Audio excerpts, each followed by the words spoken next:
Hello friends, my name's James.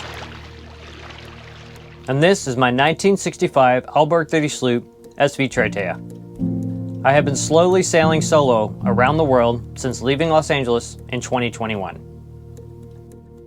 This is Rhonda, a Kiwi sailor who moved aboard full-time once I reached Sydney. Join us as we explore the east coast of Australia and see as many wild places and wild animals as possible. Just down in here. Oh, wow. As we make our way up to Southeast Asia. Hello friends, this video requires an intro and an outro. There's a lot of bits and pieces to what you're about to watch. I will say that now the engine has been repaired and running for over a month, so we've already diagnosed the problem and the solution, which won't stop some knuckleheads from getting in the comments and trying to talk down to me and act like I'm an idiot and explain to me what they think the problem is, which is almost 100% going to be wrong. The problem was a very shocking one, as you'll see in the video. So just know that anything said in the comments is not going to aid us in this engine battle. It's all said and done and over with at this point. At the end of the video, I'm going to sit down and talk about everything we did and the costs and the realities of cruising. This is just part of life, unfortunately. Not a fun part of life. So this is going to be a little bit of a longer video. I'm including every clip we have. And so the first several clips show us trying to work through the process of figuring out what is happening. And I'm including this just so you can see sort of like my thought process of trying to eliminate possibilities before we actually found the root cause of the engine problem. So it's a little bit of a less of a linear episode than most of the things I put out. But I thought it would be useful for people in case they ever ran up into these sort of problems, or anyone that likes to see sort of the thought process of going into eliminating problems to get to the solution. We want to give a very heartfelt and special thanks to everyone who contributed financially to this saga. It was very stressful. It was. A lot of people, when we were posting about this on Instagram, when it was happening in real time, a lot of people suggested we set up a GoFundMe. I don't do that. I think GoFundMe should be reserved for medical emergencies or funerals or things like that. And I didn't put out a call for any kind of contributions. But a lot of people took it upon themselves to Venmo in money, to PayPal in money, Cash App, all sorts of ways to reach out and say, we want to contribute, we want to help you, because it was very, very stressful. We were like, what are we going to do? Especially if the whole engine was shot, we didn't know what was happening. Yeah, we were kind of expecting to not have an engine, kind of worst case scenario. So it was just like, whoa, shoot. Everything just came to this grinding halt for us. And it was, yeah, for me as well, just right off the get-go. And then to be faced with such a dilemma, and honestly, the people that were reaching out and just offering help and things like that was just incredible. And it's overwhelming, really. It's incredible, the community and the help that people offer. So yeah, really, really appreciate y'all's help with that. So yeah, that's we were actually pricing out outboards and stuff, because we're we thought we were just gonna, at one point we were okay, let's get towed out of the bridge at Lake Mac and we'll just sail up the coast engineless. And then we looked into putting an outboard, because we were there's no way we could replace the engine with a new engine. So we were just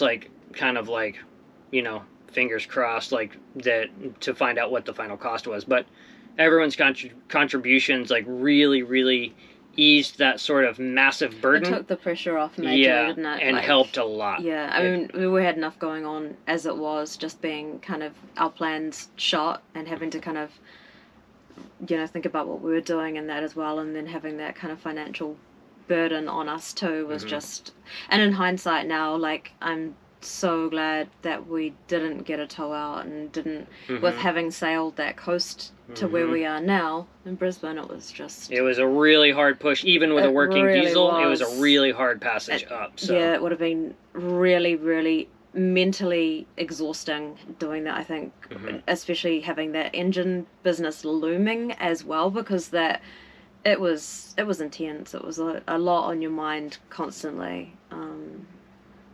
Yeah, so thank y'all so much. We're really grateful for you guys, grateful for this community, and thanks for following along.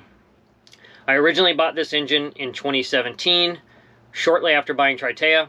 I bought it, it rebuilt in some dude's garage. I paid $3,200 US for it and replaced the C's engine that was in Tritea with this engine. And again, it was just rebuilt by some dude in Southern California who I bought it from.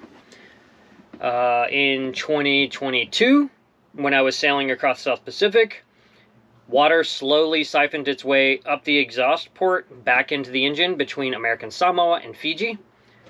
And that caused the engine to lose compression with that seawater getting into the pistons and everything.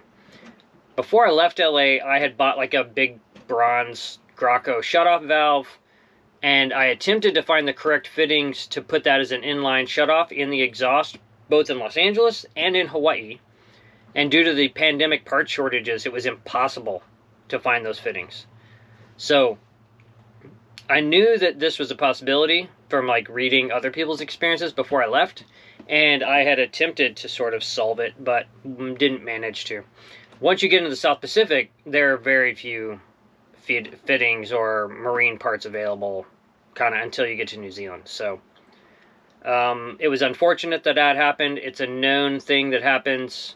Some boats have flapper valves on the end that do very little. Sometimes they'll get stuck and they'll actually cause back pressure, and it's a problem, so they're not ideal for sailboats. But the best case scenario is like a shutoff valve in the exhaust line itself. So the engine began failing in Fiji, and then as I arrived to New Zealand, I didn't even have a working engine. So I had to have it rebuilt as soon as I got to New Zealand, which took 3.5 months. This engine failure that's in this video that we experienced here in Australia happened exactly 1 year after the rebuild in New Zealand.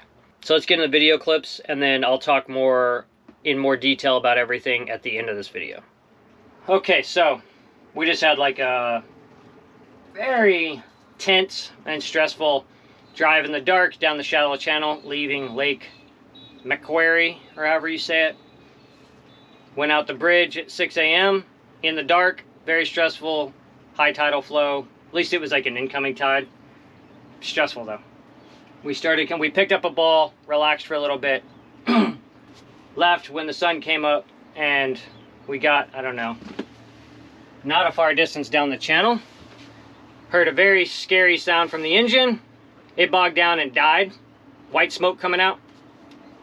I think we propped something, because then I took everything out. We restarted it, restarted. There's still black smoke coming out, but when we were looking at it, the fan belt for the water pump looks very thin. So we're gonna go ahead and, while it's cooling down, we're gonna change that. But a little stressed about the whole situation right now. We're in the middle of a lake. Luckily, it's not slack water. We're still approaching slack water, and we're gonna have an outgoing current with us once it changes. But I think the plan now is we're gonna see what the engine does, try to get out. We're like 13 nautical miles from Newcastle. So if we could get into Newcastle, we're gonna have a better chance of seeing what's up with the engine. Yeah, never a dull moment. So now I gotta change this fan belt. Okay, I got the fan belt changed, and it's kicking out water, no problem. Little bit of white smoke, not like it was. I think maybe that fan belt was slipping every so many revolutions and the engine was overheated. That's my guess. But I also think we propped something because it was a scary sound. But there's no sound now, so it's not in the engine, obviously. Yacht life.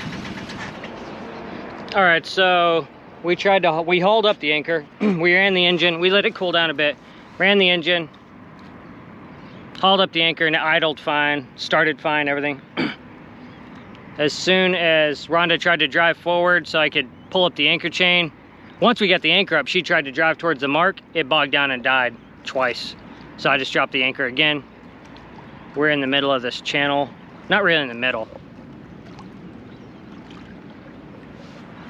So we're gonna have some oatmeal, and then we're gonna change the primary fuel filter and see if it's fuel delivery issue. That's the only thing that makes sense to me. Either overheated or fuel delivery. So that's the next step in this nightmare. We have had a very, very exciting morning. Right now we're sitting under anchor in the channel just past the bridge at Lake Macquarie. Oh, Macquarie. Macquarie. We had a very exciting drive out in the dark through the very shallow channel. Ran aground for a split second, but motored on through it on a rising tide. Got to the gate, drove in circles, fighting the 3-knot current. Got through the gate, which was very stressful, in the dark. With boats approaching. Yeah, and then grabbed a mooring on the other side, rested for a minute, had some tea, left the ball. I don't even know. We're not even like a quarter of a mile from the bridge, and the engine bogged down and died in the channel. We dropped the anchor and got to work figuring out what. Well, we heard a scary sound. I thought we propped something, so we heard like a scary sound, and the engine died. Checked the oil yesterday, added oil, everything's good. Fuel's all topped up, so we died in the channel, dropped the anchor, and the engine felt really hot. We noticed that the fan belt for the water pump was like really frayed, so we went ahead and changed that fan belt just in case it was slipping and caused the engine to overheat. We let the engine cool down. It starts right up. There's no scary sounds when it starts up, but we're having a lot of white smoke coming out of the exhaust, and now we're having like a lot of diesel come out of the exhaust. And we were looking online, and it says it's probably a bad injector. We also changed the fuel filter before all this. So we went through all the necessary steps, changed the filter, bled the system. Engine starts up, no problem. Runs fine under idle. Under load, it stalls and dies. So now we're kind of stuck between a rock and a hard place. We're stuck between the breakwater and big swells at sea with no wind, and a drawbridge with a strong river current. Luckily we're out of the channel, but now we don't know really what to do. I guess we have to see if there's a marina that we can get into inside, and then we have to figure out a way to get a tow. I don't know if there's tow services here or what the deal is, so we have a long day ahead of us of not making passage like we thought we were. But like we said, it could have happened right in the bridge. It could have happened in the shallows on the other side. It happened kind of in the and it could have happened once we get out in the swells with no wind, which would have been the most serious spot it could have happened. Definitely. So now we got to figure out how to get towed back into the lake. There's no facilities here that I know of, but there's a lot of yachts, so there's got to be something. But now Newcastle's not far. Newcastle's not only like far. half an hour, I think. That's a good drive. Point. Even if we could bus or something. Take the injectors off and bus, maybe. But the problem is we got to get back through this very tight drawbridge with a strong current. I think a tow. We have to get a tow. We're not. Yeah. That's the only option. So wish us luck.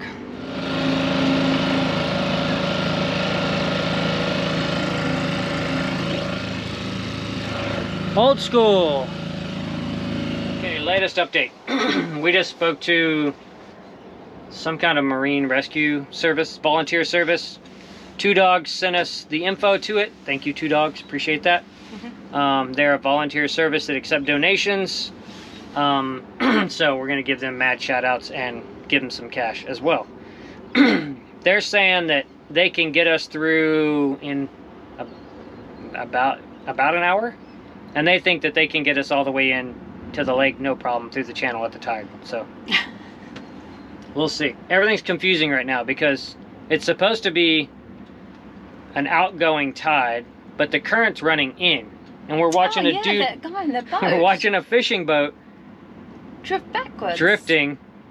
So the whole thing's confusing to me. But luckily those guys are gonna get the, he said they're gonna get the ball rolling, and they're gonna get to us as soon as they can, get us towed in and through the channel, and then we're just gonna have them tow us over by this place, Empire Marina.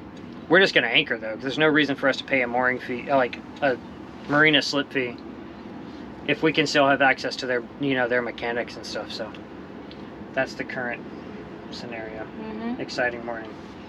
How was your first dinghy drive? Pretty chill, right? Yeah, I'm surprised actually at how powerful that little engine is. Yeah, and how quickly she can move. Yeah, she the moved big us boat. along. Yeah, like, that was really neat. Yeah, and I'm so skilled at doing that at this point that it's like it doesn't even stress me out. It's like, no, I wasn't stressed out doing that. That was all good. So a little bit of rain happening. We're gonna have some breakfast and wait for our Uber. Uber. Bridge is opening.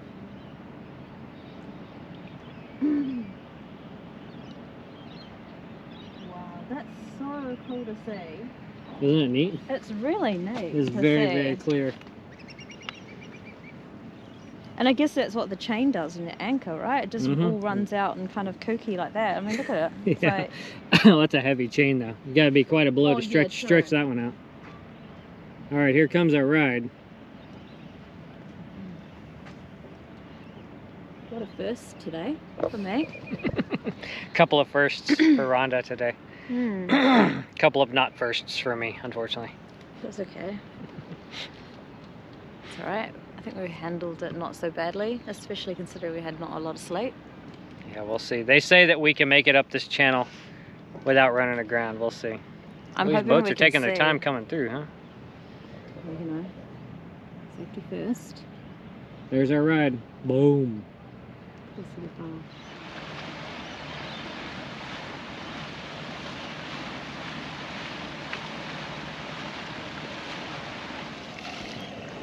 Hang on, baby. Yeah.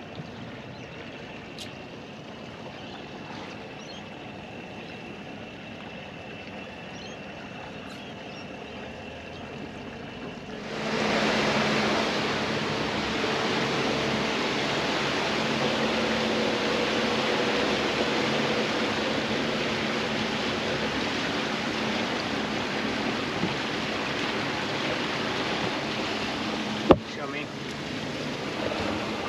It's gonna be an exciting hand steer through this tight channel. These guys say we can make it. We'll find out. What's our depth currently? They're 28 feet. We're going 4.8 knots.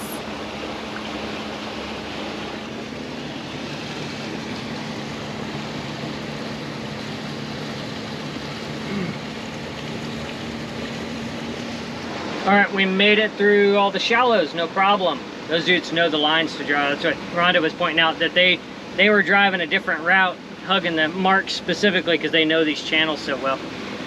But yeah, got through all fine. We're out in the open lake now, and they're taking us to, it's called Harvey's Bay or something. Something. There's a bay over by this marina that has a boatyard.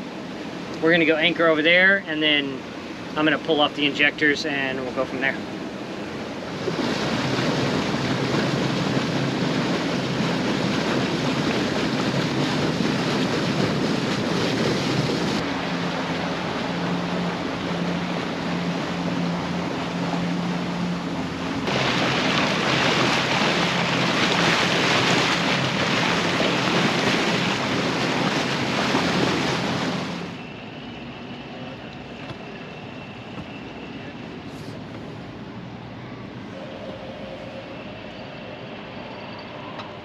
So, those dudes towed us aground.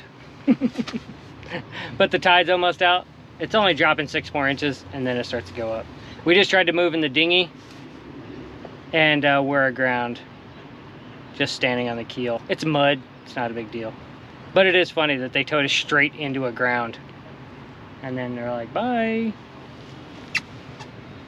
Which they probably would have towed us off if we'd asked them to, but it's fine. I'm stoked that they towed us, very appreciative of the service. And yeah, glad that we're not outside on that bowl outside the river. Now we're in a protected lake. We can get the engine sorted and we're by shops and everything.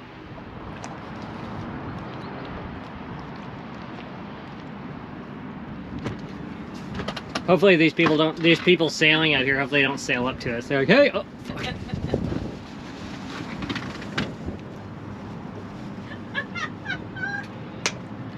Oh, that's so funny.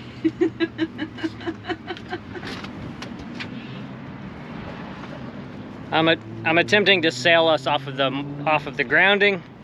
We have almost enough water and almost enough wind. It keeps pushing us around, bow out, but we don't quite have it yet. So it's like 7 a.m. It was not possible for us to get off of anchor at the low high tide yesterday. The high tide in about an hour, but I felt enough movement in the boat this morning, just now, that I decided to try to catch us off.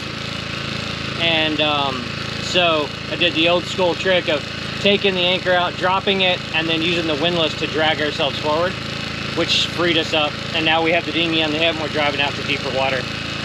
Super stoked. We were aground for almost 24 hours, which is not fun.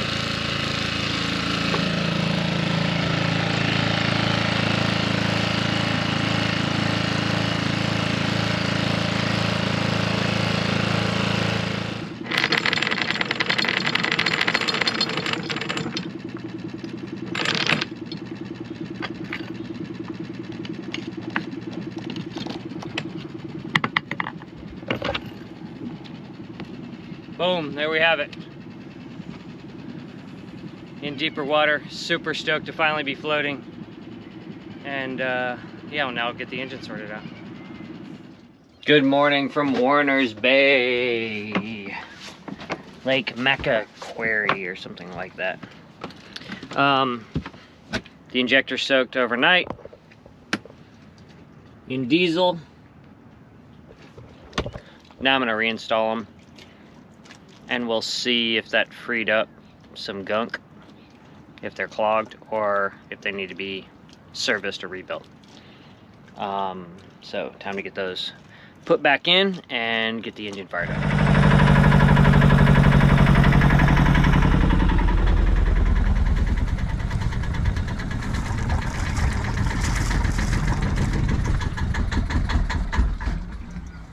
So, yeah, that didn't fix it.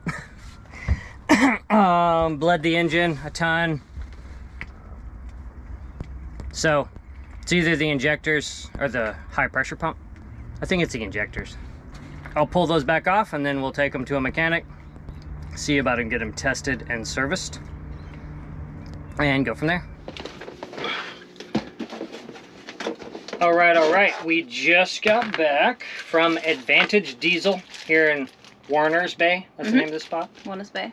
Dave at Advantage Diesel hypersonically cleaned the injectors. He said there was quite a bit of crud in there.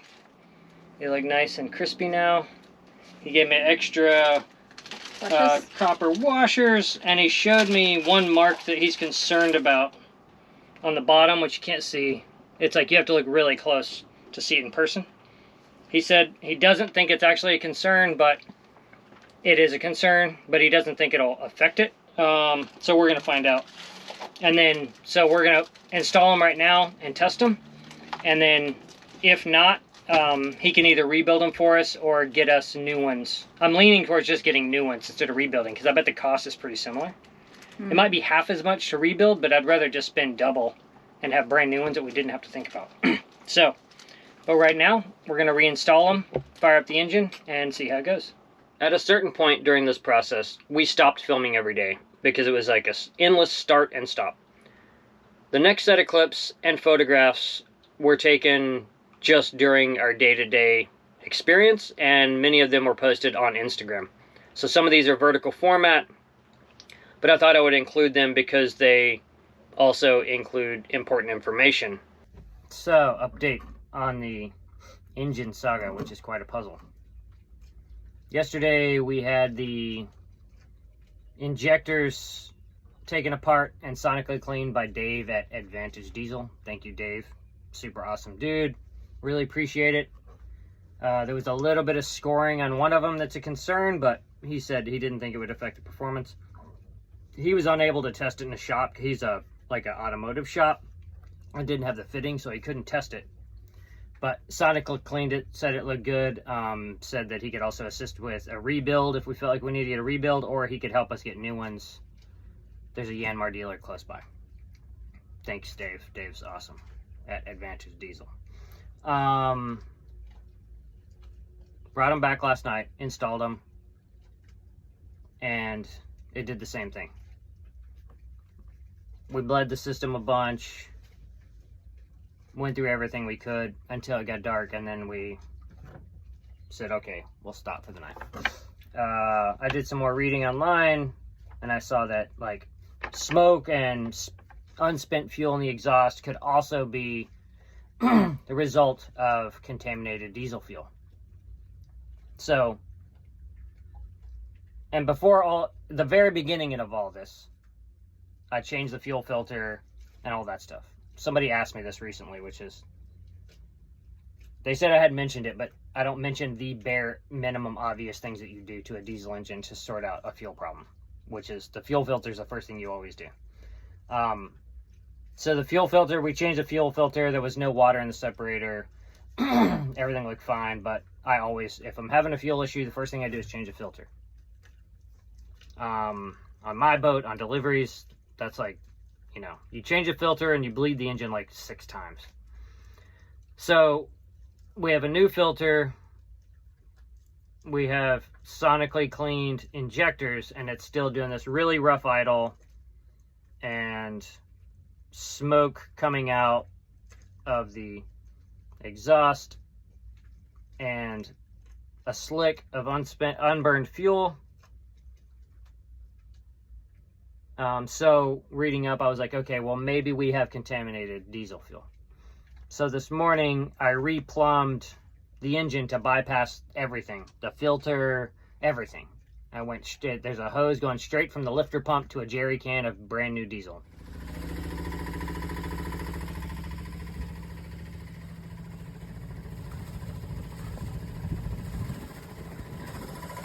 It still runs rough and everything. Now, in this whole process, this is another weird snafu in this whole thing. There's 2 different weird things happening. One, during this whole process, well, the first thing I did this morning before replumbing it is I checked that there was no blockage in the diesel at the diesel tank. I opened up, there's a bottom valve. I opened up the bottom valve, no diesel came out. I took off the main supply hose, no diesel came out. So I was like, okay, well, the tank's blocked. So I got a baling wire, did that, diesel flows fast and furious. Closed everything off. So I was like, okay, well, I know now I gotta like drain the tank and clean the tank. So maybe the blockage is what it is. So then I replumbed it to the jerry can. The engine still ran the same, which was very frustrating and confusing. Another wild card is that my fuel return hose, my main fuel tank is so full right now that fuel is coming back in the return hose. And I think that's supplying the engine with fuel. Because when I get the engine running and I crack open the injectors like you would bleed it, no diesel's coming out. Like normally diesel starts shooting out. That's how you bleed these past the high pressure pump, is you crack the injectors. Once the diesel starts, the engine will run even with them cracked. Diesel shoots out, you crank them down, tighten them in place, and you're good to go. No diesel shooting out like normal.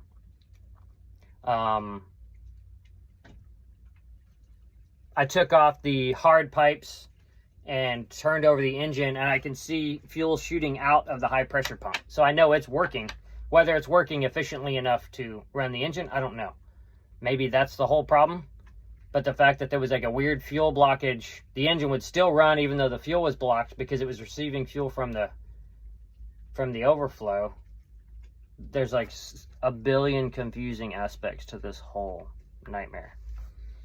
I know it's just fuel delivery in some sense, but we have to figure this out, and I'm losing my mind. So we borrowed a compression tester from Dave at Advantage Diesel. They were kind enough to lend us their compression testing kit. And we came back, we tested the compression, and we have just under 300 psi on the forward piston and 0 on the aft. So it appears that the engine, which was rebuilt 1 year ago, is blown. After discovering we had 0 compression on the aft piston, we went ahead and did a top end teardown. And what we discovered shocked us. One of the valves had broken, basically exploded, inside the engine. More on that later. I'm cleaning out the diesel tank. I opened up the first port. There wasn't a ton of sludge in there. Just opened up the second port, and the diesel bugs look almost like dry dog food. I've never seen anything like it, the way it's clumped up. It's crazy. All it takes is one of those to roll in front of that fuel intake, and you lose all fuel. Okay.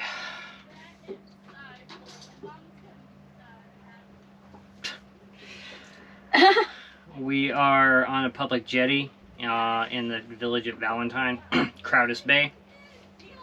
Dave from Advantage Diesel is on his way down with the rebuilt head, and the rebuilt injectors, and another fuel injection pump that a sailor from Brisbane sent me. And he's going to help us refit the head and everything since it's all been rebuilt. We'll go into detail later about everything that went down with it. But now we're just we got the engine ready, everything's ready to go. And we're gonna try to see if, hopefully get this engine running tonight. It's been almost 5 weeks with no engine. So, we're ready to go. So ready. So, we're hoping for the best, and Dave will be here any minute. So what all took place and what all was wrong? Yeah, well, had a failed valve, exhaust valve, and then a lot of pitting, and the valve seats are very sunken. Valve guides are worn, and the combustion chambers are also... Yeah, that one combustion was cracked, right? Yeah, cracked, and one of them had a bump from the chunk of valve. Mm-hmm. Because the valve broke. Yeah. Which was crazy. Bounced around a little bit, but very lucky that it didn't do more damage. Yeah. But essentially, yeah, it's got new valve seats that are risen to help with compression. And then, yeah, all flattened off. And then rebuilt the injectors. Yeah, so the injectors are new. So the injectors are new units. And then underneath there's a top half of the combustion chamber that flips down, and a few more seals. And then the injectors were just left them loose for now. They're just sitting there holding the seals in place. Right, until we get it all buttoned in. Yeah, once we get the hard pipes in, this fuel supply in all nice and straight and neat. Mm-hmm. And start pulling everything down together. Yeah, exactly. Probably common.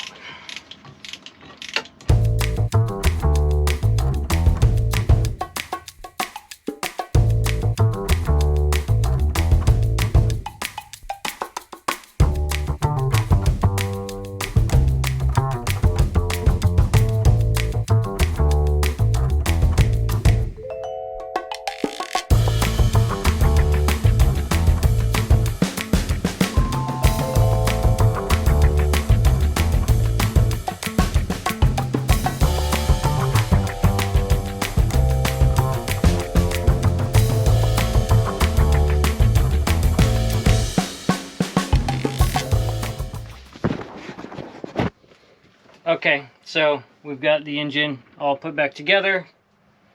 We've got the valve set. We've got all new coolant in, the Yanmar brand coolant and distilled water. Fan belts are all adjusted. Engine's bled. It's time to start this, see if it works. But yeah, hopefully, anyway, we'll see what happens, eh?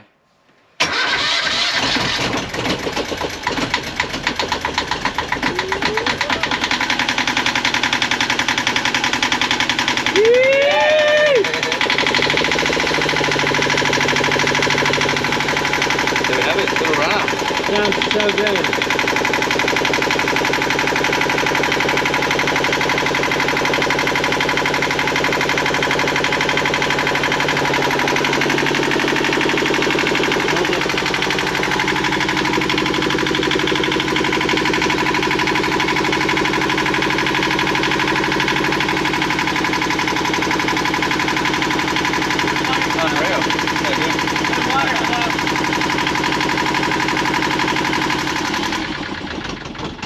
What's that, James? Really good water flow. Yeah? Yeah. Better than before? Yeah, because we got that new impeller. Sick. Oh yes, I had some good outlet. Yeah, really good. No smoke? No. Oh my god. Yeah. So yes. freaking good. Awesome. We'll fire it up. Yeah, you want to see it again? Yeah. Oh yeah. I do too. So I got it neutral, so I put a little little gas on. Oh yeah, so you've got to control it there. Sweet as. Well, let's hear it sing, eh?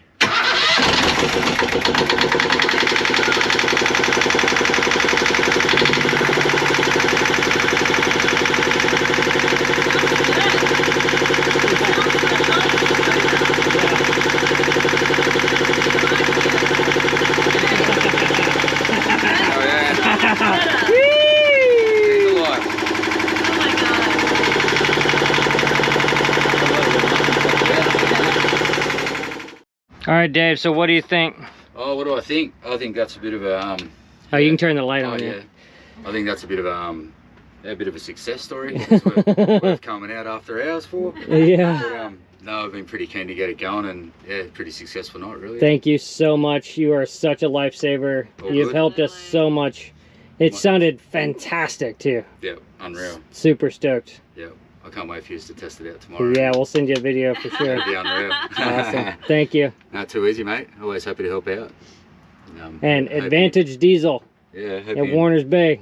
hope you enjoyed your time in Lake Macquarie. Oh yeah, loving it. Yeah, too easy. We were so happy to hear that engine fire up. And very, very happy to have that saga behind us.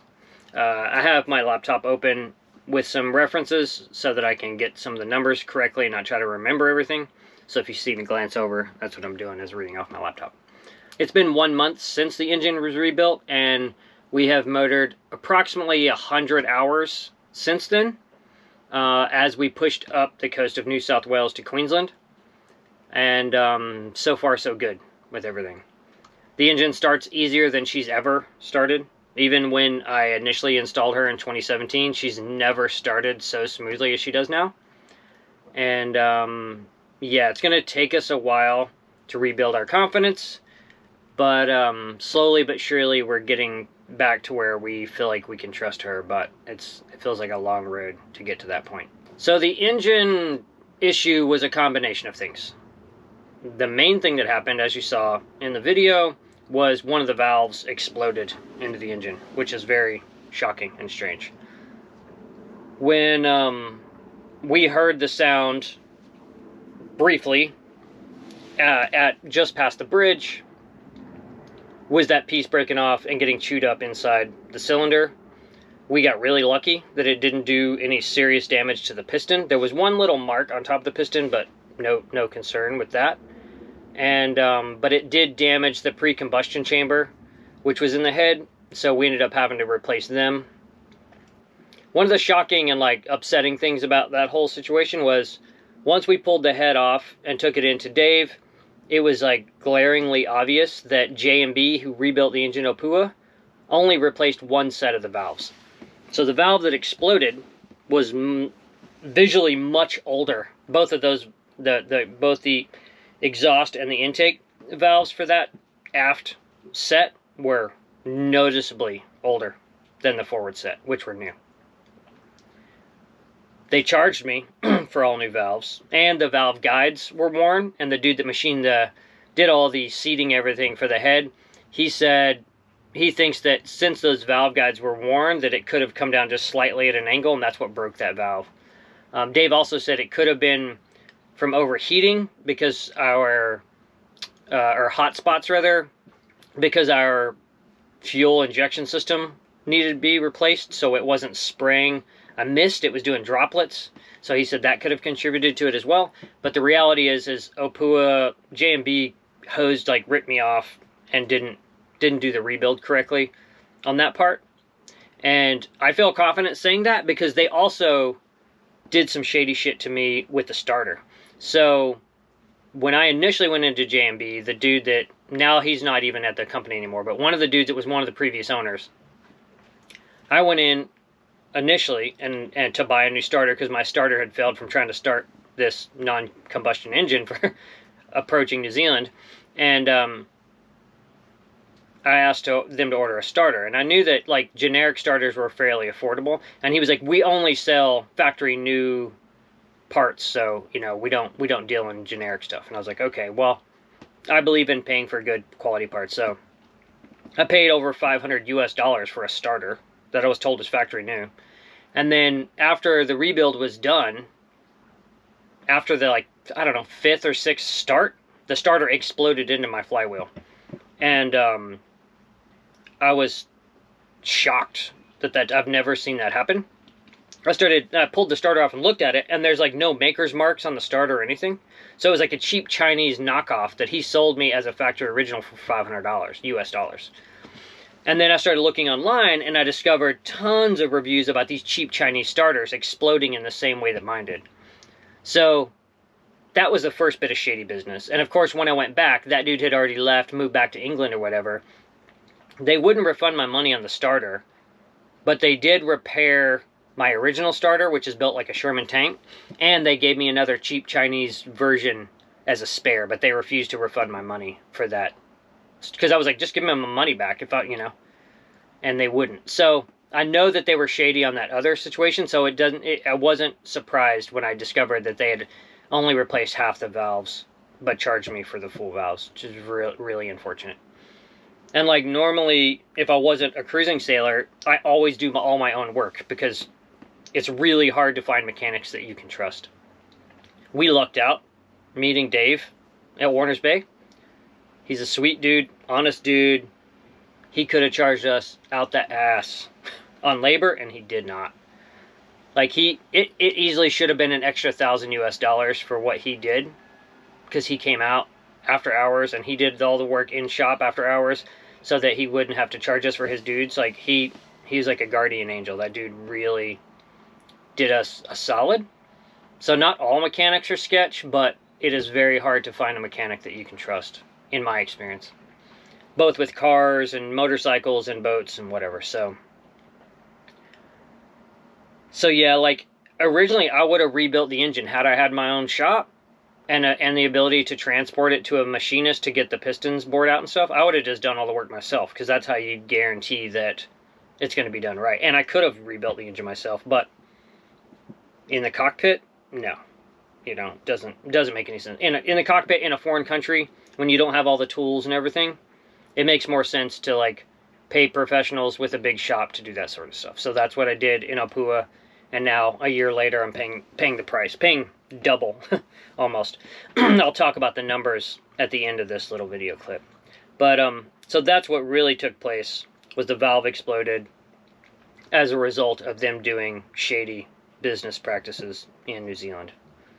So as I mentioned, one of the other issues was our fuel injection system. So once we took off a hard pipe, and then Dave at Advantage Diesel was able to bench test both the injectors and our high pressure pump. And all three elements of that system were failing. Luckily, a young sailor named Brody, who has a cool Klansman 30 here in Queensland, he had a Yanmar 2 GM20 that he had pulled out of his boat that was decommissioned, and he reached out on Instagram. It's like, hey, do you want me to send you my injection pump? Because this is like, he's just going to trash that engine. I was like, absolutely. And I offered to give him money and stuff, and he refused. He's like, no, it doesn't, it's on me. I'm happy to help because it's no use to me. So he sent us that pump, and when that arrived, Dave tested the two pumps side by side, and Brody's was like way better. So Brody kind of saved our asses as well, because I can't remember how much. It was like 4,000 Australian dollars to get a replacement injection pump, which is crazy. So it'd have been like, I don't know, 2,500 bucks. We found one in Malaysia for like maybe 800 bucks, but I don't know the condition of it. And that always like sketches me out if I can't see it and have it in my hands. So Brody kind of really saved us on that front. And then Dave we just ended up by getting new injectors instead of doing a rebuild because the cost was so similar that I'd rather just get new injectors. So with the pre-combustion chambers, Dave had reached out to all the Yanmar dealers in Australia, and all of them said it was going to take 4 weeks to get those parts, and they were very expensive. Very expensive. So, like, I put out a blast online, and my good buddy Captain David Stovall, who's part of my shore team, found them in Los Angeles the next day and had them shipped out immediately, and we got them within 4 days. So from the time of us discovering that we needed them to get the engine put back together to the time that they were at the shop being put in the head was 4 days, which is fantastic. And thank goodness for Stovall for hooking it up, finding it. I paid for everything and all that stuff, but Stovall went ahead, fronted all the cost, and then I just sent him the money, Venmo'd him the money. So the whole process, we had the head redone. We got all new valves, all new valve guides, new combustion chambers, top and bottom, forward and aft. We got, what else did we get? We got a replacement fuel injection pump. We got 2 new fuel injectors. We had to replace our impeller, and our water impeller is new. Cleaned out the fuel tank. And obviously all new fuel filters, all that stuff throughout the whole line. So yeah, I think that covers like everything we did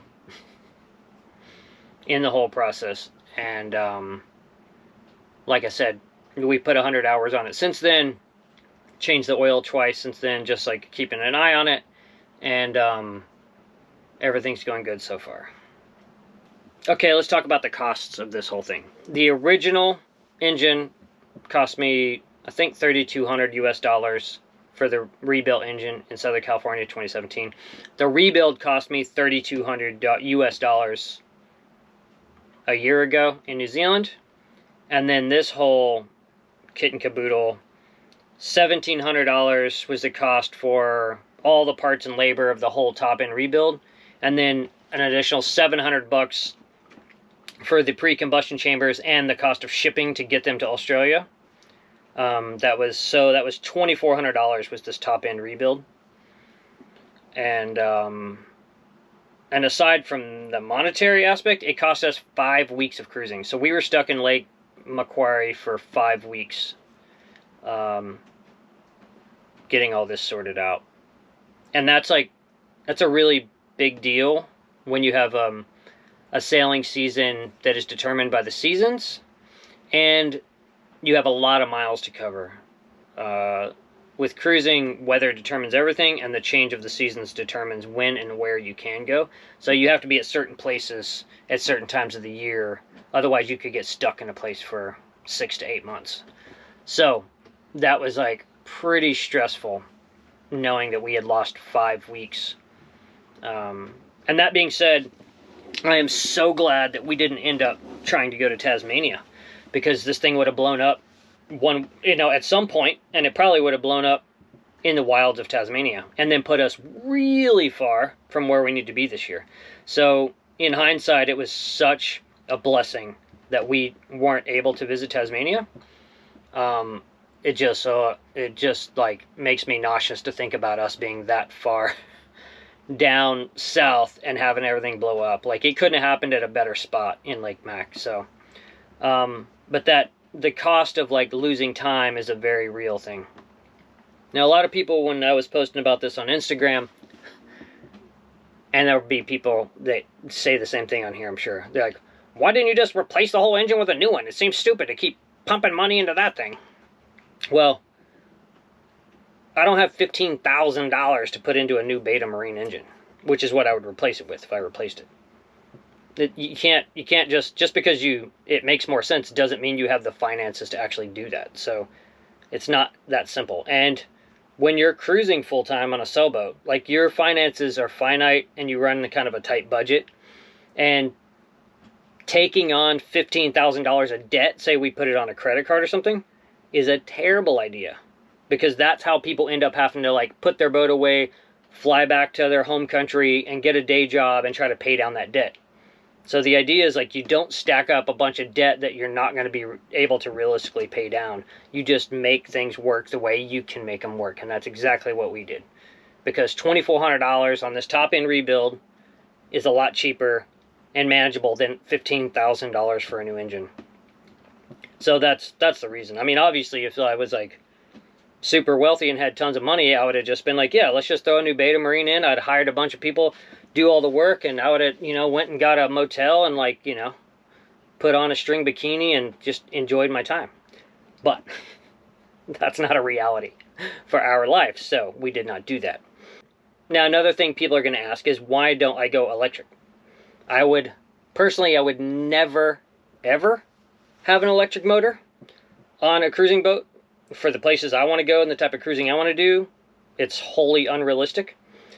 And I did an extensive breakdown post on Instagram about this, and you'll be able to find the link in the description of this video, and I'll put a card up on the video right now that talks about all the reasons that it's unrealistic to have an electric motor on a cruising boat. And people that are, like, into electric motors, in my experience, they are, like, in a cult. They are very, very rabid about the whole thing, and get very, very, like, bent out of shape and butthurt if anyone says that electric motors are a bad idea. I think they're cool for coastal boats. I think the ideal solution is a hybrid system that's diesel with electric, so that if something happens with your diesel engine or your fuel quality or something, you can quickly turn on electric motor and go with what little battery power you would have. But I'm not going to go into all the details about why I would never have one, because I've already done it on Instagram. So if you want to see that, go there and read all that, and then you can read there was a lot of back and forth with different people in the comments on that post. I could talk for 30 minutes about why I would never own an electric motor on a cruising boat. So if you want to find out my thoughts on that, head over to Instagram and check that out. But for now, this is the end of our saga. We're very happy to have our diesel engine working again, and we're happy to be pushing north and getting into some new wild adventures. Thanks again to Dave at Advantage Diesel. If you're in New South Wales and you have a diesel ute you need worked on, hit up Dave at Advantage Diesel in Warners Bay. If you enjoy the content on this channel and would like to contribute, you can consider joining the Patreon crew. Thanks for watching. Fair winds until next time.